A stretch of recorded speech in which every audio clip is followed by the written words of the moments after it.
Good morning student. Class 10 maths में हम chapter वित्त एवं स्पर्श रेखाएं पढ़ रहे हैं। आज हम पढ़ेंगे प्रमेय क्रमांक 7। तो हमने बोला है वृत्त के किसी चाप द्वारा केंद्र पर अंतरित कोण वृत्त के परिधि के शेष भाग के किसी बिंदु पर अंतरित कोण का दुगुना होता है। तो प्रमेय के अनुसार हम वृत्त का रचना करेंगे। यह है वृत्त,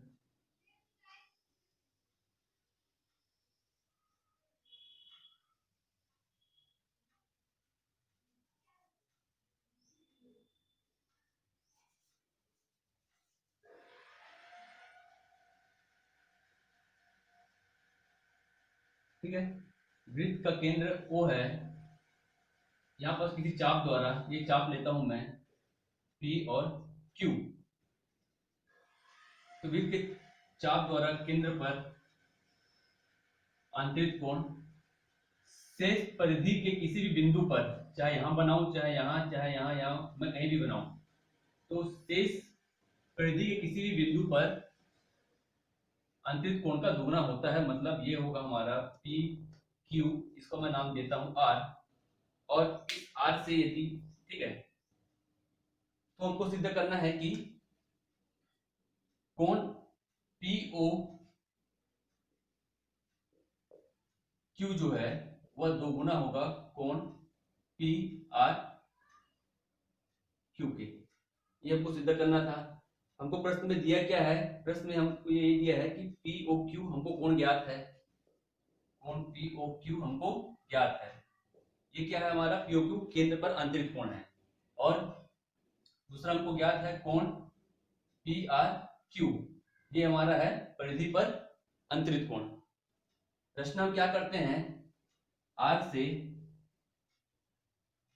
ओ पर एक रेखा खींचते हैं। तो हम लिखेंगे बिंदु आर से, बिंदु आर से ओ को काटती हुई रेखा आर एम खींचा। ठीक है। उत्पत्ति, यहां पर हमें दो त्रिभुज प्राप्त हो रहा है, ओ पी आर और ओ आर क्यू।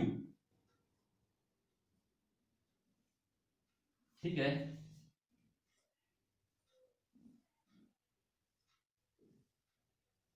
ये हमको दो त्रिभुज प्राप्त हो रहा है। ये हमारा है ओ, ये आर, ये हमारा ओ है, ये पी है, ये क्यू है। तो मैं लिखूंगा सबसे पहले मैं त्रिभुज ओ पी आर में, ओ पी आर में मैं क्या लिख सकता हूं? ओपी बराबर ओ आर, ओपी बराबर ओ आर, ये वृत्त की त्रिज्या है। और दूसरा मैं लिख सकता हूं कोण O P R equal to कोण ओ आर पी, ये हमारा है बराबर होगा। कारण क्या है? ये इसका मान आर है, ये भी आर है, ये आर है और ये आर है। मतलब समान भुजाओं के सम्मुख कोण बराबर होते हैं। इस आर का सम्मुख कोण ये है और इस आर का सम्मुख कोण ये है। ठीक है। तो हम यहाँ पास कोण ओपीआर और ओआरपी बराबर है, हम लिखेंगे समान भुजाओं के सम्मुख कोण बराबर होता है।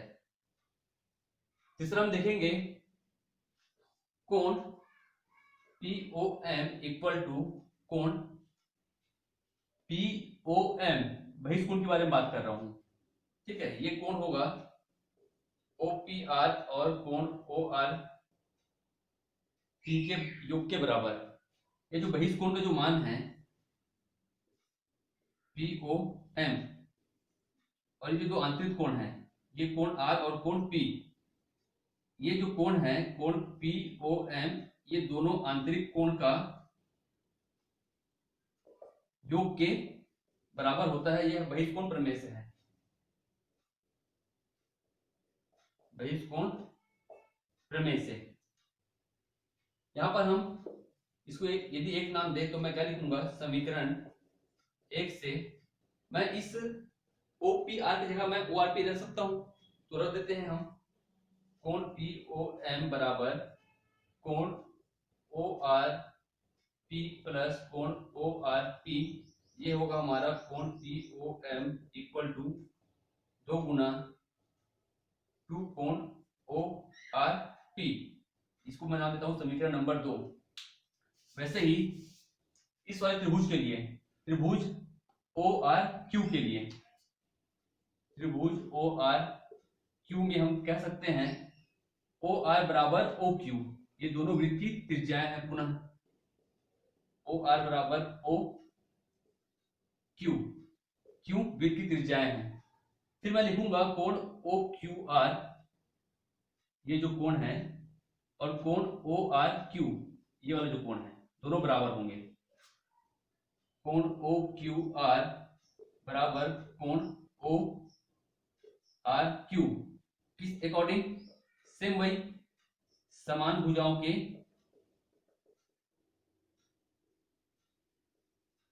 समूह कोण बराबर होते हैं। ओके, फिर हम क्या करेंगे, बहिष्ठ कोण लेंगे, कोण एम ओ क्यू,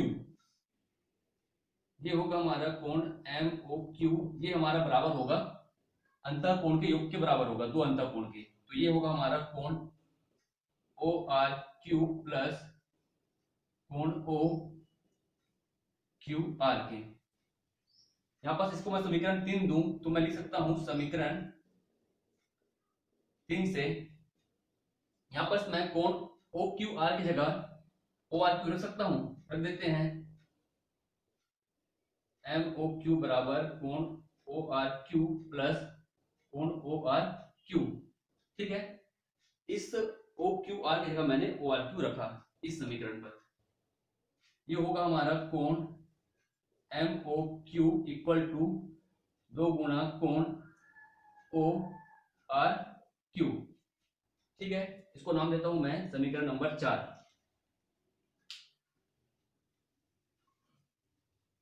तो समीकरण 2 और 4 को जब मैं जोड़ता हूं तो मुझे क्या मिलेगा, देख सकते हैं हम। यहां पर मैं लिखता हूं समीकरण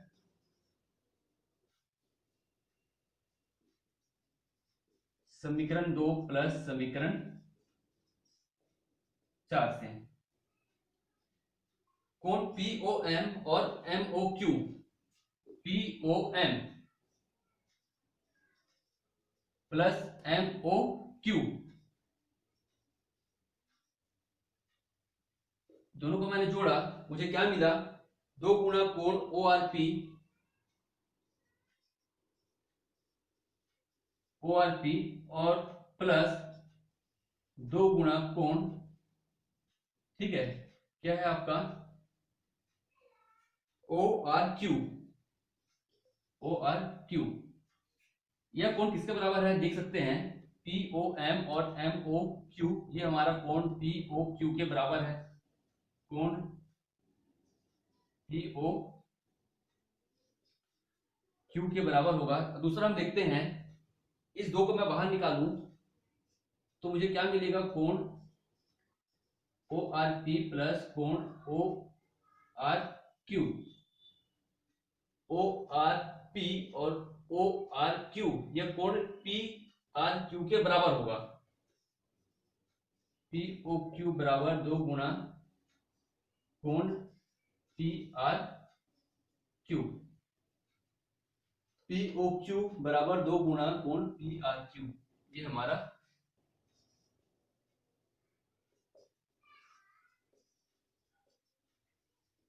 जो हमारा कथन था, यह हमारा प्रमेय क्या हुआ, सिद्ध हुआ कि केंद्र पर बना कोण दुगुना होगा इस परिधि पर बने कोण के, और इसी प्रमेय पर आधारित हमें जो हमारा प्रश्नावली 3 सॉल्व होगा। अगला प्रमेय है प्रमेय क्रमांक 8। कथन में बोला गया है, वृत्त के परिधि की किसी बिंदु पर व्यास द्वारा अंतरित कोण समकोण होता है, ठीक है।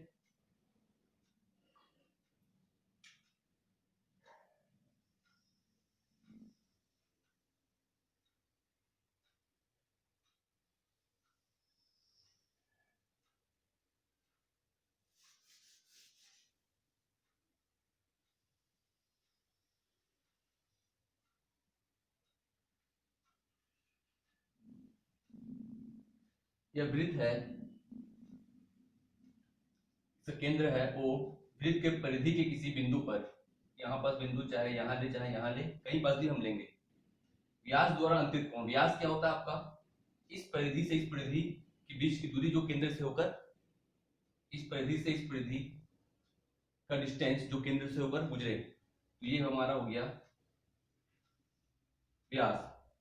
और व्यास द्वारा परिधि के किसी भी बिंदु पर, इस बिंदु पर यदि हम ले, ठीक है, तो ये जो कोण होगा यह समकोण होगा, हमको यह फाइंड करना है। सिंपल सा मैं इसका नाम देता हूं A, ये हमारा AB व्यास है, ये हमारा केंद्र O है, और इस AB व्यास के द्वारा इस केंद्र C पर एक कोण अंतरित है जो कि समकोण होगा, ये हमको सिद्ध करना है। ये हमारा केंद्र है, तो यह आपका इस प्रकार का भी हो सकता है, ओके, यह हमारा इस अकॉर्डिंग भी ऐसा हो सकता है।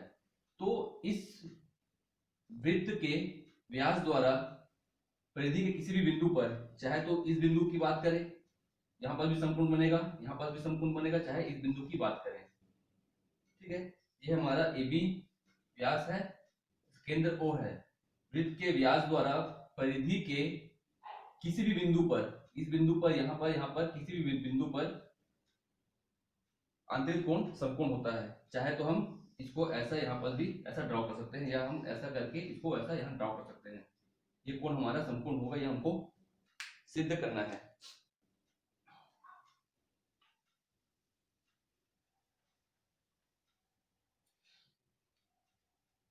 ज्ञात करना है हमें, ज्ञात है, ठीक है,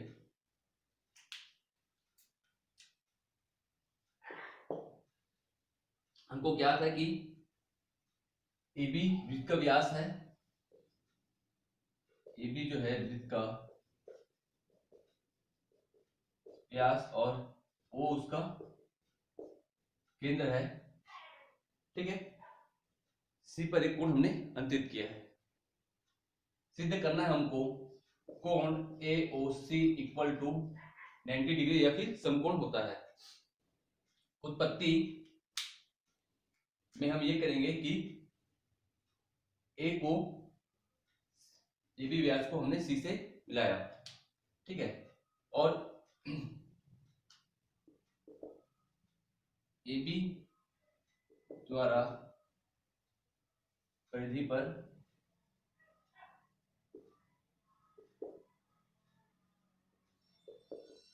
कोण ACB बनाया। अब हम जानते हैं कि AOB जो है, कोण AOB इक्वल टू 180 डिग्री होता है, ठीक है, सरल रेखा पर अंकित कोण। और हम यहाँ पास लिख सकते हैं कोण AOB जो होगा 2 गुना होगा कोण ACB के, किस कारण से, प्रमेय क्रमांक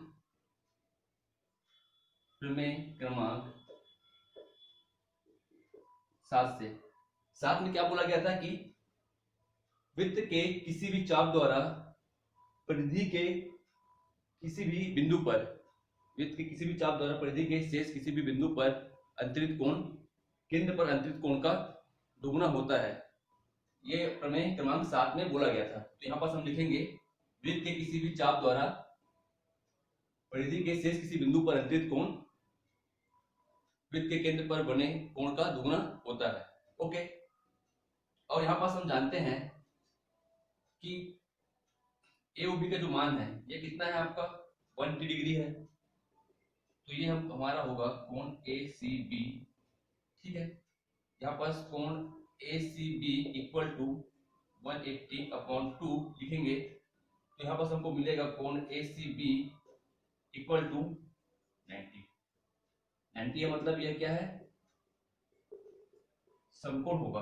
अतः हमारा प्रमेय 8 में कथन के अनुसार वृत्त के परिधि के किसी भी बिंदु पर व्यास द्वारा अंतरित कोण ठीक है। व्यास द्वारा किसी भी बिंदु पर अंकित कोण, ये हमारा समकोण होगा, जो कि हमने सिद्ध किया है।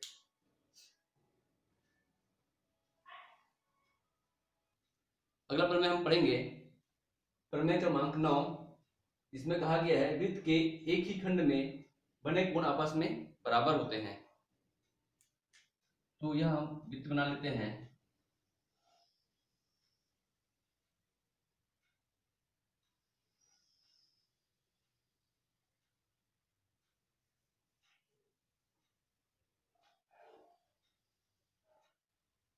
ठीक है, ये वृत्त है, वृत्त का केंद्र ओ, वृत्त का एक ही खंड में हम कोई कोण बनाते हैं। ये हमारा ए बी है, ये और इस प्रकार मैं एक कोण का रचना करता हूं। ठीक है, ये मैंने इस प्रकार एक बनाया, एक खंड द्वारा परिधि पर कोण बनाया, और यह दूसरा मेरा इस प्रकार ये और ये ऐसा बना। इसका नाम मैं देता हूं सी डी। ठीक है, ज्ञात है हमको कि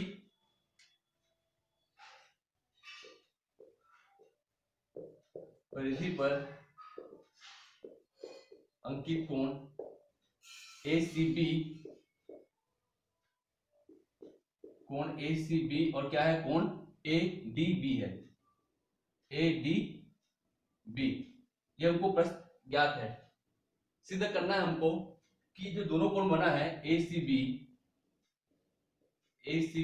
और कोण ADB, ये होंगे बराबर। उत्पत्ति यहां पर कोण AOB